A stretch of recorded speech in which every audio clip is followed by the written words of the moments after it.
মানুষ মূলত দুই প্রকারের হয়।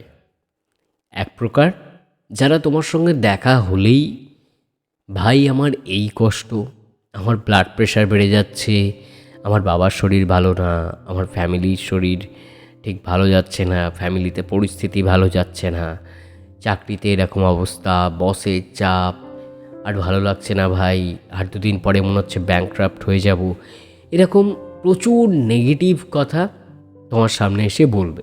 কারণ ইনডিরেক্টলি তারা তোমার থেকে একটা সিম্প্যাথি চায়। আর সিম্প্যাথি বিষয়টা মানুষের কাছে খুব প্রিয়। কেমন প্রিয়?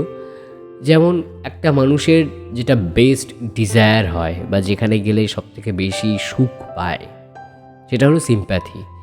যে সে আমাকে একটা মনের জায়গা দিচ্ছে, এইটা মানুষ ভেবে নেয়। এবং অপর দিককার মানুষটাও এটা ভাবে যে মানুষটা সত্যিই খুব অসহায় বোধ হয়, তার মধ্যে সময়টা ঠিক যাচ্ছে না বলে তাকে নিয়ে একটু পজিটিভ ভাবনার চেষ্টা করে। এবং অপর দিকের মানুষটার চোখেই পজিটিভ ভাবনা দেখতেই মানুষ ইচ্ছে করে জীবনের নেগেটিভিটি না থাকা সত্ত্বেও নেগেটিভ কথাগুলো বলে চলে। এই এক ধরনের মানুষ আছে। আরেক ধরনের মানুষ আছে যারা দেখা হলেই সে জীবনে কি কি করেছে বা তার গোনা গোষ্ঠীতে জীবনে কারা কি কি করেছে সব বলতে থাকে। সে নতুন যদি কোনো কিছু কিনে থাকে সেটা এক্সপ্লেন করতে থাকে, তার বৈশিষ্ট্যগুলো এক্সপ্লেন করতে থাকে।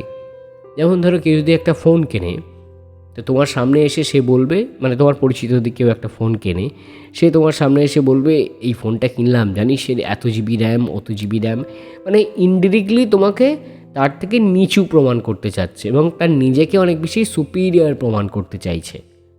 কারণ সে ভাবছে যে তোমার চোখে সে যদি আরেকটু বড় হতে পারে তাহলে তুমি তাকে একটু সমঝে চলবে মানে কি তুমি তাকে একটু রেসপেক্ট দেবে ভেতর থেকে। এই দুই ধরনের মানুষ মেনলি হয়ে থাকে।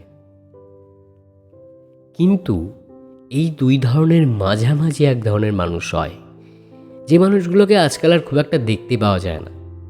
সেই মানুষগুলো কেমন জানো? তোমার সঙ্গে দেখা হওয়া মাত্রই তারা তোমার সঙ্গে এমন কিছু কথাবার্তা বলবে যাতে না তো সেই মানুষটার প্রতি তোমার কোনো করুণা জাগবে বা সেই মানুষটার প্রতি আলাদা একটা মহান বা বিশাল কিছু একটা ভাব জাগবে তোমার মনে, বরঞ্চ তোমার মনে সেই মানুষটার সম্পর্কে একটা আলাদা রেসপেক্ট জন্মাবে। এবং সেই রেসপেক্টটা হবে কি? ফ্রেন্ডলি রেসপেক্ট, যে এই মানুষটার সঙ্গে অনেক কিছু শেয়ার করা যায়। এই মাঝামাঝি ধরনের মানুষরা, যারা না তো নিজেদের দুর্বলতাগুলো তোমার সঙ্গে শেয়ার করে আর না তো নিজেদের বিশাল কিছু অর্জনগুলো তোমার সঙ্গে শেয়ার করে, বরঞ্চ যারা তোমার সঙ্গে এই কারণেই দেখা করে বা এই কারণেই মিট করে বা যখনই মিট করে তোমার এটা মনে হয় যে তুমি তার বন্ধু বা সে তোমাকে নিজের বন্ধুর মতো করে দেখে, সে তোমাকে নিজের ফ্যামিলির মতো করে দেখে।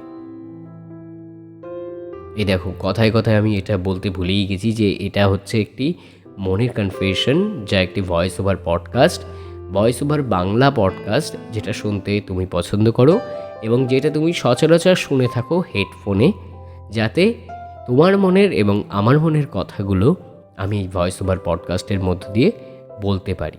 এবং তোমরা অবশ্যই তোমার মনের কথা আমাকে কমেন্ট করে জানাতে পারো এবং ডেসক্রিপশানে দেওয়া মেল আইডিতে মেল করেও জানাতে পারো। তবে কমেন্ট করে জানানোর চেষ্টা করো, কারণ ভিডিওর এনগেজমেন্ট দরকার, তো যাতে ভিডিওগুলো অনেক জায়গায় পৌঁছে যায়। এবং তোমরা চাইলে চ্যানেলটিকে সাবস্ক্রাইব করতে পারো যদি ভালো লাগে, বেল বাটনটা অন করে দিতে পারো, মানে নোটিফিকেশান বেল অন করে দিতে পারো, ভিডিওটাকে লাইক করে দিও। কি যেগুলো বললাম খাটলো তো? কিছু এমন মানুষ আমাদের আশেপাশে আছে তো নিশ্চয়ই, তাই না? যাদের সঙ্গে আমাদের প্রতি মুহূর্তে দেখা হয়, যাদেরকে আমরা প্রতি মুহূর্তে এড়াতে চাই কিন্তু এড়াতে পারি না। আবার কিছু এমন মানুষের সঙ্গে দেখা হয় যারা এই মাঝামাঝি বললাম দুটো মানুষেরই, যাদের সঙ্গে দেখা হওয়ার পরে মনটা ভালো হয়ে যায়। সেটা সারাদিনের ক্লান্তির পর হতে পারে বা সকালে কাজে বেরোনোর পথে হতে পারে। যে সেই মানুষটার সঙ্গে দেখা হওয়ার পর মনে হয় যে মনটা ভালো হয়ে গেল, কারণ না তো সেই মানুষটা তার জীবনের ডিপ্রেশনের গল্প বলল, আর না তো সেই মানুষটা তার জীবনের বড় বড় অ্যাচিভমেন্টের কথা বলে আমাকে ডাউন প্রমাণ করার চেষ্টা করলো।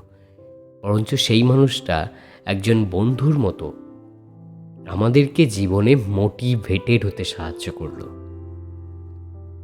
তো আজকের মতো এই ভয়েস ওভার পডকাস্ট এখানেই শেষ করছি। দেখা হচ্ছে পরদিন নতুন কোনো ভয়েস ওভার পডকাস্টে। ততক্ষণ সবাই খুব ভালো থেকো। জানি পডকাস্টটি ছোট হয়ে গেল, কারণ আমি চেষ্টা করছি এবার থেকে একটু ছোট ছোট বিষয় নিয়ে পডকাস্ট করার, তবে যাতে অনেকগুলো পডকাস্ট আসতে পারে পরপর।